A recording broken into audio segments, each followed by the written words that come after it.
Hi, welcome to Wise Beyond Bitcoin, your home for the crypto neo news, education, and opportunity. My name is Ryan, I'm Jacob. and we're one short today. Our partner Lucas is heading to Miami, but that's cool. We're going to fill in for him, keep you up to date on all things secret IBC related. We do have playlists that we want to highlight real fast before we jump into our video. We do focus on the secret network because of the privacy, the importance of privacy, and how it's the premier blockchain, smart contract blockchain with privacy as a fundamental layer. We have a series of videos on that. We talk about secret NFTs in a playlist and how they're so innovative. We have playlists about how to get started if you need info on how to get a Kepler wallet or how to stake, send, receive. We have videos on that. We even have videos on choosing choosing validators because that's important. And you're rewarded in the IBC for your participation, but not all validators are equal, and some have rewards that others don't. So we talk a little bit about that, and we have videos and airdrops and crypto news and for beyond the IBC and also DeFi explainers as well. So all kinds of playlists. Now, want to stress that what we do here is entertainment and information. It's not financial advice. We are not giving any legal commercial advice. So take everything we say with a grain of salt. We're just figuring this out as we go. That about cover it? Yeah. All right. Well, before we talk about Juno, because that's what we're going to talk about today, we should at least discuss what the IBC is. And the map of zones is a great tool for kind of visualizing this ecosystem. So each one of these projects is a separate blockchain, but they are all on the IBC Tendermint foundation, right? Architecture. So which means that they can be brought into communication with each other. You can swap from Cosmos, Atom, Terra, Osmo. You can swap between all these really easily. And beyond that, they are incredibly innovative, right? There's so much cool stuff happening on Secret. Osmosis is incredibly innovative. Comdex is a way of having synthetic tokenized synths. That's huge. And there's just so many things that these different networks are doing. There's a decentralized VPN. There's a whole blockchain for NFTs and beyond, right? So there's just cool stuff happening here. Terra, the premier stablecoin that is algorithmically pegged and truly and more decentralized than most, right? And even with Secret, there's a stable coin with privacy being launched on Shade Protocol. So very cool stuff happening in the IBC. And one thing that people who've been following our channel might have known or heard us talk about is how the bridges between the IBC are just now being built with the Ethereum world, right? And so how there's so much liquidity locked on Ethereum chains, but then there's been this firewall, keeping it from seamlessly moving over to the IBC. You'd have to go through an exchange and get Atom or get Luna and then swap it into the other tokens, right? But this is changing with EVMOS, with the Gravity Bridge, and also with more and more chains or more exchanges are including IBC tokens. Like Secret just was launched on Kraken recently. So there's lots of adoption happening and pathways for adoption opening up. So we just wanted to talk about that and how new we are, really, how early we are to this whole thing. Oh yeah. And something I'd like to mention before we go through too is if you use the map of zones, you can actually see, if you click on a particular blockchain, you can see how many other blockchains that particular one bridges to. So you can get an idea of whether or not you can hop from one to the other just straight away. Right. It is a very handy tool for that. Otherwise, you would have to go through osmosis, right? Or something like that, a DEX. All right. Well, let's jump into the story. So I don't know if you've noticed, but if you're a Juno holder, staker, investor, you've probably noticed and heard that the blockchain is down. And so let's talk a little bit about why you shouldn't panic and what's going on with all that. So we'll leave these links below so you can look further. But the long and short of it is there was an upgrade on the 5th, the Lupercalia upgrade.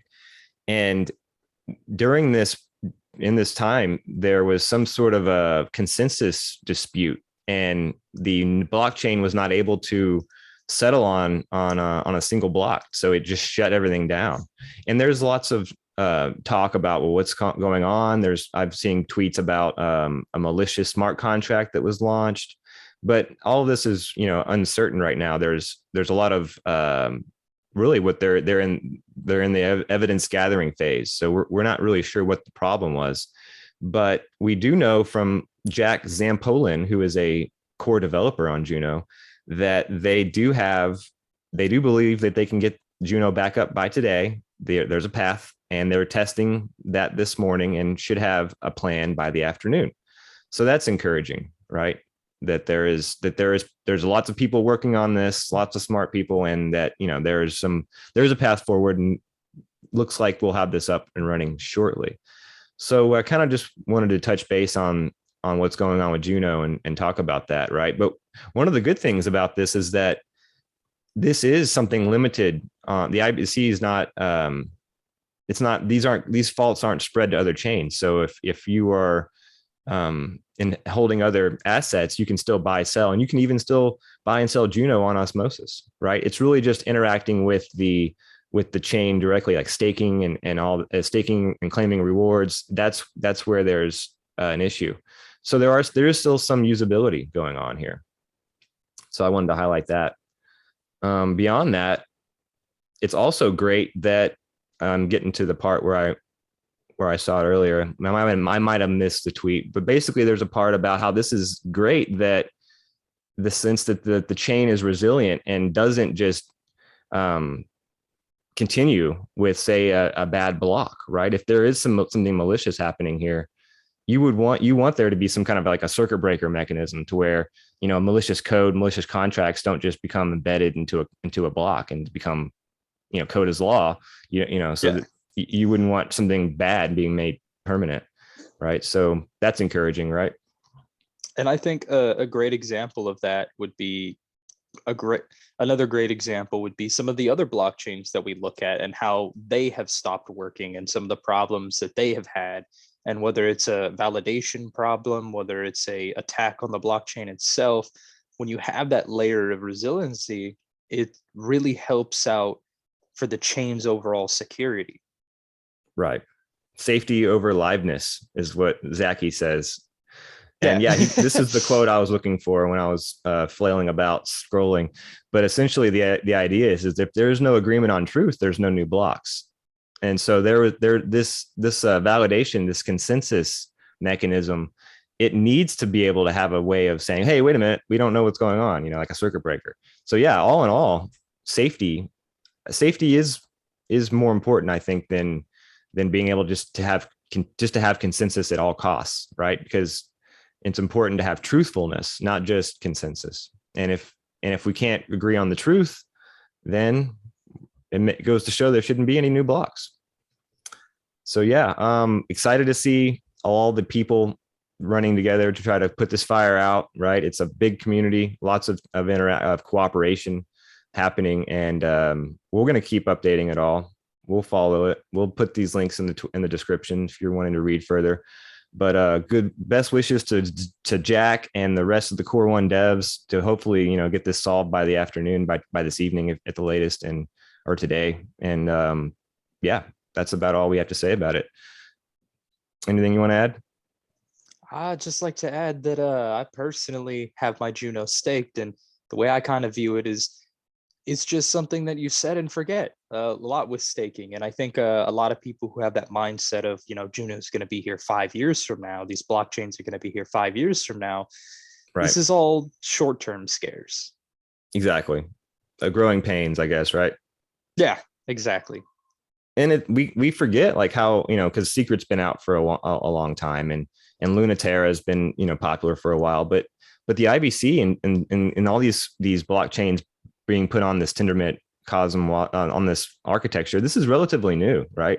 And there's going to be problems that come up that that from time to time that you have to figure out. That's what happens when you're launching a new protocol.